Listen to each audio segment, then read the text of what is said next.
Hello guys, welcome back to my channel. অনেক দিন পর আবারও একটা ব্লগ নিয়ে চলে এসেছি। আজকে আমরা বেরিয়েছি হচ্ছে চিকেন কেনার জন্য, তাই সোজা স্কোয়ার ফিল্ডের কুক্কু ফার্মে কিন্তু চলে এসেছি। এখানে তোমরা যেমন চাইবে সেরকমভাবে পিস করে কেটে ধুয়ে একদম প্যাক করে কিন্তু তোমাদেরকে দেওয়া হবে। তোমরা যেমন চাও সেরকম চার্ট কিন্তু এখানে রয়েছে, পজ করে দেখে নিও। এটা হয়ে ভীষণ ভীষণ সুবিধা হয়েছে, যখন খুশি পাওয়া যায়। তো এদিকে আমাদেরও চিকেন নেওয়া হয়ে গেল, তারপর সোজা বাড়ি চলে এলাম। এসেই শুরু করে দিয়েছি কিন্তু রান্নার প্রিপারেশন। আজকে আমাদের বাড়িতে আমার ভীষণ দুই কাছের মানুষেরা আসছে। তোমরা সবাই তাদেরকে চেনো। তারা হচ্ছে শানু আর রিমি। তো তাদের বহুদিন ধরে আবদার ছিল যে আমি নাকি তাদেরকে চিকেন রান্না করে খাওয়াচ্ছি না। তো তাদের আবদার পূরণ করতে আজকে কিন্তু আমি করছি চিকেন কষা। সত্যি কথা বলতে গেলে কাছের মানুষদের বা ভালোবাসার মানুষদের জন্য রান্না করতে কিন্তু আমার ভীষণ ভালো লাগে।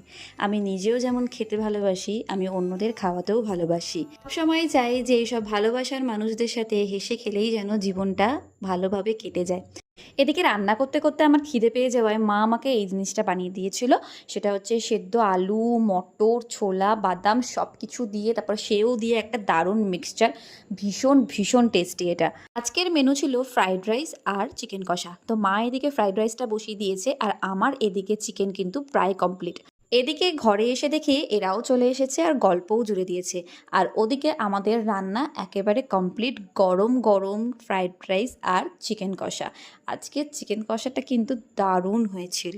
আর এই যে এরা দুই ভাই বোন এক জায়গায় হলে এদের সারাক্ষণ খুনসুটি লেগেই থাকে। পুরো পরিষ্কার। হ্যাঁ, একদম চেটে পুটে পরিষ্কার হয়ে গেছে। তৃপ্তি করে বহুত তৃপ্তি করে খেয়েছি। কেমন খেলি? এবার একটু কোল্ড ড্রিঙ্কস খেয়ে রিফ্রেশ করতে হবে পেটটাকে। বহুদিন পর সবাই এক জায়গায় হয়েছি, তাই খাওয়া দাওয়ার পরে চুটিয়ে আড্ডা দিচ্ছিলাম।